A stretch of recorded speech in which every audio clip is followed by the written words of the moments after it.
जैसे ही गोविंद दास जी पद गाते थे, गोसाई जी श्रृंगार करते थे ठाकुर जी का, गोविंद दास जी पीछे खड़े खड़े पद गाते थे। तो जैसे ही गोसाई जी श्रृंगार करते करते थोड़ा श्रृंगार लेने के लिए नेक दूर जाते, ठाकुर जी ऐसे खड़े खड़े नीचे से एक मोती उठाते, मोती उठा के ये मारते टक के गोविंद दास के सिर पे। और जैसे ही गोविंद दास के सिर पे लगती, गोविंद दास कहते माने ना तारी की तो बताऊं, रुक जा। जैसे ही वो मोती लेकर के वापस गोविंद दास मारते, तब तक गोसाई जी वापस आ जाते। और गोसाई जी के आते ही वो मोती ठाकुर जी की जगह गोसाई जी में जाके लग जाता। गोसाई जी कहते हे गोविंदा, तू ठाकुर जी को मोती मार रहा है? गोविंद दास बोले मेरो माथो देखियो, ये गुम्माटो फूल को ये आपके लाला ने मारो मोए। आपको लाला ऊधम मचावे वो ना दिखाई दे आपको, और मैंने एक कछु कह दूं सो मुंह पे चिल्ला रहे हो, मुंह पे बरस रहे हो, यार समझा लो, बहुत ऊधम मचावे ये। ऐसी लीला करते हो। गोसाई जी के नेत्रों में आंसू आ जाते, बोले गोविंदा तू कितना भाग्यशाली, तेरे संग ठाकुर जी लीला करें। गोविंद दास के साथ ऐसी ऐसी लीला करते महाराज। तो दोपहर के समय जैसे मंदिर बंद होते, ठाकुर जी महाराज फेंटा कस के आ जाते, ए गोविंदा चल खेल में चल रहे हैं। ठाकुर जी गोविंद दास के संग खेलने जाते। एक दिन ठाकुर जी बोले गोविंदा तू घोड़ा बन जा, मैं तेरे ऊपर बैठ के डोलूंगा। गोविंद दास जी घोड़ा बन गए। घोड़ा बन के ठाकुर जी ऊपर बैठ गए, और गोविंद दास की दो पौनी बना दी ऐसी, और दो पौनी इनको ऐसे पकड़ पकड़ के ठाकुर जी चला रहे हैं। और ठाकुर जी तो खेले भैया, कछु भी कर सकें। गोविंद दास के ऊपर बैठ गए और उसको चलाने लगे। अब चलते चलते गोविंद दास रुक गए, तो ठाकुर जी बोले ए गोविंदा चल, ए मेरे घोड़ा चल। गोविंद दास जी बोले जय जय जय जय, नेक उतर जाओ। ठाकुर जी बोले काय को? गोविंद दास जी बोले लघु शंका लगी है, नेक मुझे जानो है, नेक उतर जाओ। ठाकुर जी बोले ऐसी बात कर रहे हो गोविंदा हैं? कोई घुड़सवार घोड़ा पे बैठ के घूमे और घोड़ा को लघु शंका आवे तो वो का यूं के ओ भैया नेक उतर जा, मैं लघु शंका करके आऊं, फिर बैठी हो मेरे ऊपर। गोविंद दास जी बोले तो कहा आज्ञा? बोले आज्ञा वो ये जो कह रहा हूं, जैसे घोड़ा बिना आज्ञा लिए अपने व्यक्ति को ऊपर बैठा के सब काम कर ले, वैसे तू कर ले। तो गोविंद दास जी ऐसे घोड़ा बन करके चल रहे हैं, ठाकुर जी ऊपर बैठे हैं और सब कर आए काम। अब इतने में ही कोई व्यक्ति वहां से जा रहा था। अब उस व्यक्ति को ठाकुर जी नहीं दिख रहे हैं, उसको गोविंद दास चलते चलते दिख रहे हैं। उसने जब देखा, अरे राम राम राम राम जी, गोविंद दास जी क्या महाराज? किसी व्यक्ति ने गोविंद दास जी को ऐसे देख लिया, ओहो जी तो ऐसे ही डोल रहा है और चलते फिरते कर रहा है। गोसाई जी से जाकर के शिकायत कर दी, और गोसाई जी से कही, बोले गोसाई जी आपने गोविंद दास को बहुत सिर पे चढ़ा लिया आज। अरे भाई खड़े होके लघु शंका करना भी मना है शास्त्रों में, वो तो ऐसे बैठ करके चलते चलते कर रहा था, और वस्त्रों में ही कर रहा था, इतना अपवित्र, और आप उसको मंदिर की सेवा देते हो। गोसाई जी को सुन करके अच्छा नहीं लगा। शाम को स्नान आदि करके दूसरे वस्त्र पहन करके गोविंद दास आए। आकर के आपने गोसाई जी को प्रणाम किया तो गोसाई जी ने मुंह फेर लिया। गोविंद दास बोले जय जय, आप नाराज हो हमसे? गोसाई जी बोले आप आचार विचार सब भूल चुके हैं अपना, आप इस प्रकार से आज कुछ कर रहे थे, मुझे लोगों ने बताया आकर के। गोविंद दास जी बोले आपकी बात है जाए तो मैं बोलूं? बोला हाँ बोलो। बोले मोते मत कहो, अपने लाला को समझाओ। जय हट करके बैठे, जय जिद करे, कहां करूं कहां तक समझाऊं जाकू मैं? आज मुंह को घोड़ा बना लियो, और घोड़ा बना के मेरे दो पौनी बना के ऐसे ऐसे चला रहे मुझे। तब मैंने इनसे कहीं जय जय नेक उतर जाओ, मैंने एक लघु शंका कर आऊं, स्नान कर आऊं, फिर बैठ जाइयो। तो मुझे बोले घोड़ा को भी आज्ञा ले, तू तो मेरा घोड़ा है, ऐसे कर ले। इनकी आज्ञा सो मैंने कियो, मैंने अपनी इच्छा सो नहीं क्यों? नहीं मैं क्यों करूंगा ऐसा? गोविंद दास जी की बात सुनकर के गोसाई विठलनाथ जी इतने भावुक हो गए, इतने भावुक हो गए। उस दिन गोसाई जी ने नियम बना दिया, सबको बोल दिया, बोले सुनो आज के बाद गोविंद दास कुछ भी करे इसकी शिकायत हमसे मत करना। क्यों? गोविंद दास अपनी इच्छा से कुछ नहीं करता, जय जय कराते हैं उससे, ठाकुर जी कराते हैं उससे। एक बार ठाकुर जी गोविंद दास से बोले ए गोविंदा, बोले हाँ मेरो दाल बाटी खावे को मन हेरो है, तो दाल बाटी चूरमा। ठाकुर जी बोले ए गोविंदा, ऐसे ही बोलते थे, बोले मोए दाल बाटी खानी है।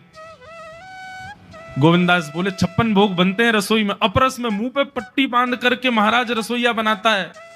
अपरस में यमुना जी का जल आता है वहां से, वृंदावन से, उसके जल में सुंदर प्रसादी बनती है। इतने सुंदर शुद्ध भोजन को छोड़ के यहाँ कह रहे दाल बाटी खानी है।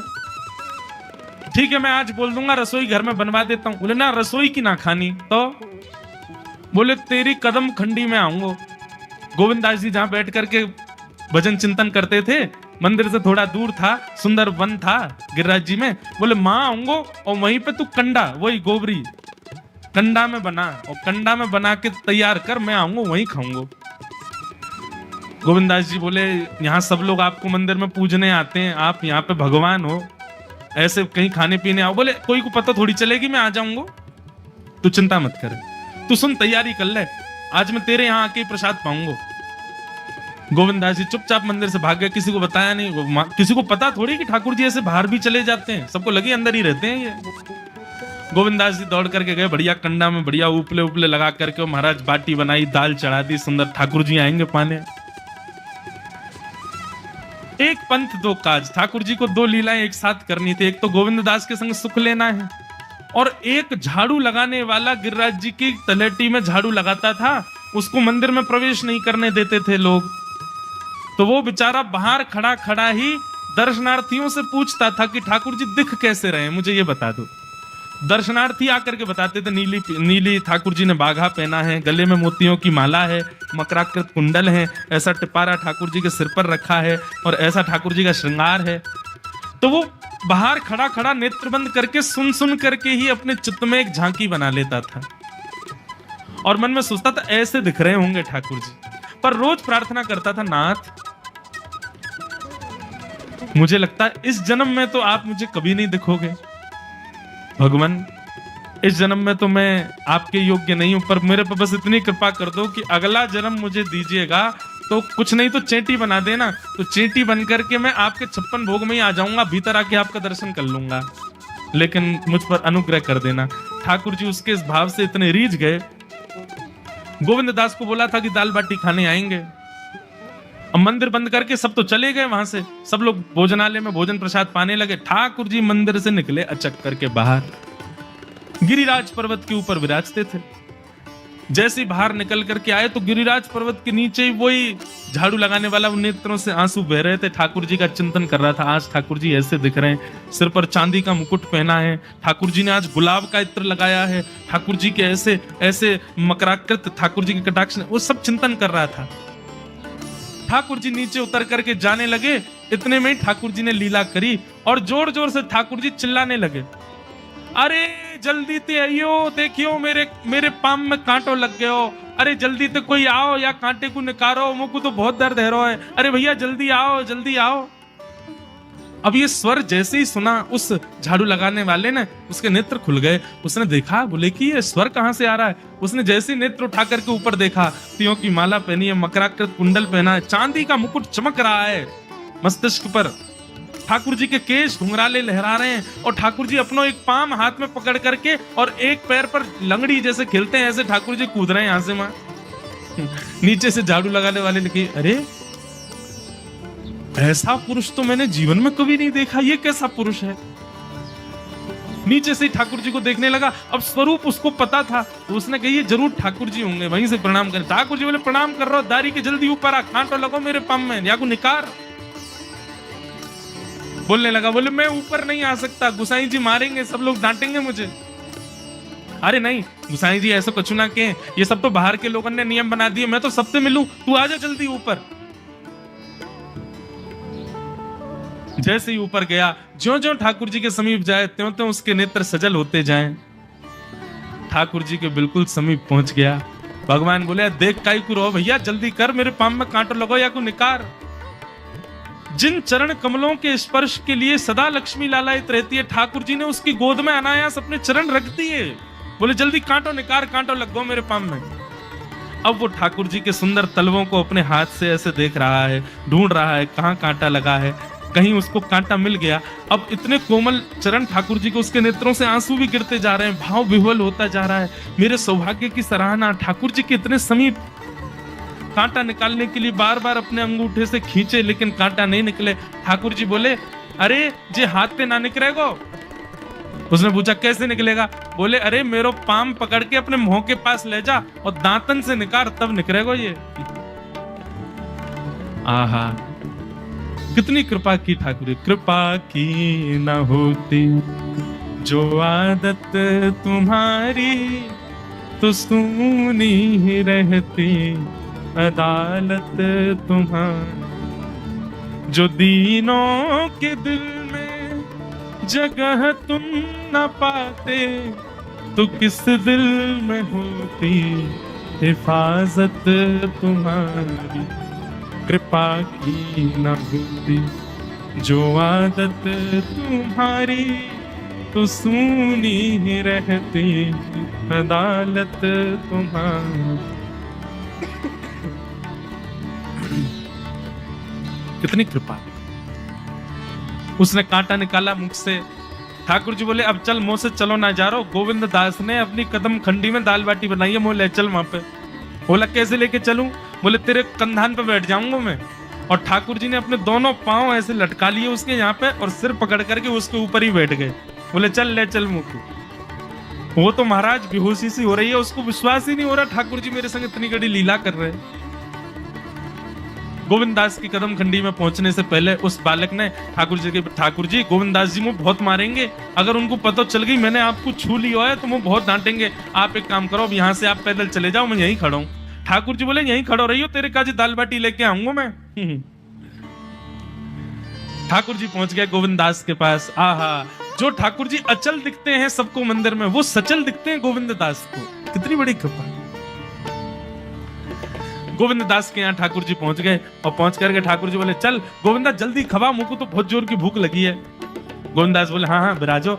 सुंदर व्यवस्था कर दी। ठाकुर जी बैठ गए और बैठ करके सामने पत्तल पर महाराज बाटी रखी, दाल रखी, चूरमा रखी, चटनी रखी, सब बढ़िया सुंदर सजा दी। अब ठाकुर जी पा रहे हैं, प्रेम से पाते जा रहे हैं और पाते पाते बीच में कहे और ला, और जल्दी ला, भूख लग रही है मुझको। गोविंद दास बोले पहले इनको तो खाए लो। अरे ना तू जाने ना है मंदिर में मेरो भूख कैसे लगे, थाली में 2 रोटी और ये सब्जी, इनते मेरो भूख पेट थोड़ी भरे। मेरे सामने तो सबरी सामग्री धर दो, मेरो जो मन होगा मैं उठा उठा के पाते जाऊंगा। अरे गोविंदा जल्दी लेके आ। अब गोविंद दास जी पीछे मुड़ करके बढ़िया सुंदर बाटी वाटी सेके। इतने में ठाकुर जी क्या करें, एक बाटी तो खा जाएं और दूसरी बाटी उठा के अपनी जेब में धरते जाएं। वो संग आयो वाक्य काजी लेके जानी है। अब तुम्हारा ठाकुर जी खाते जाएं, भरते जाएं, खाते जाएं, भरते जाएं। गोविंद दास बोलो ठाकुर जी ये तो मैं मानूं कि आपकी खुराक बहुत है, पर इतनी ज्यादा है ये मुझको विश्वास नहीं है। रोए क्यों हैं? 56 बाटी खा गए हो अब तक आप। अरे कोई तुकना है, कोई पेट है कि समुद्र है, कुआ है, कहा है आपको? ठाकुर जी बोले अच्छा दारी के ऐसे बोले, चलो जाऊंगा मैं। अरे नहीं जय आप तो पाओ। ठाकुर जी तो जेब में भरते जा रहे थे। अब ठाकुर जी का पेट भर गया। ठाकुर जी बोले चल भैया गोविंदा, बोले चुपचाप चलो और आचमन करो, शुद्धि करो, तब जाइयो मंदिर में। वहीं गोविंद कुंड के पास में गोविंद दास जी ने जबरदस्ती ठाकुर जी बैठा दिए। बोले हाथ में जल लो। ठाकुर जी जल लेकर के बैठे। बोले अब करो अपवित्र पवित्रो वा सर्वावस्थांगतो पिवा। ठाकुर जी आचमन कर रहे हैं, अपनी पवित्र कर रहे हैं ऊपर से लेकर नीचे तक। इतने में ही गोविंद दास बोलते पीछे के गए और ठाकुर जी की पीठ पे जाकर के एक धक्का दियो महाराज, पूरे ठाकुर जी डुबा दिए कुंड में। ठाकुर जी पूरे ऊपर से नीचे तक भीज गए। ठाकुर जी दारी के तेरी शिकायत करूंगा, गुसाई जी तक कहूंगा तू ऐसे करे मेरे संग। गोविंद दास बोले मैं बता दूंगा तुम कौन कौन के कंधान पे चढ़ के घूमो। हाँ मंदिर के लिए इतना नियम बना रखो है, नहा के आओ, धो के आओ, हाथ पांव खासा करके आओ, और कुछ अपवित्र वस्तु मत छीलेना, अप्रश्न रहना, गीला वस्त्र तन पे होना चाहिए। आपकी सेवा के लिए इतने नियम, और खुद क्या कर रहे हो? ऐसे गोविंद दास वो कह रहे हैं यद्यपि रूप गुण शील सुधरता, इन बातन न रिझई है, प्रीतम प्रीत ही सो पई।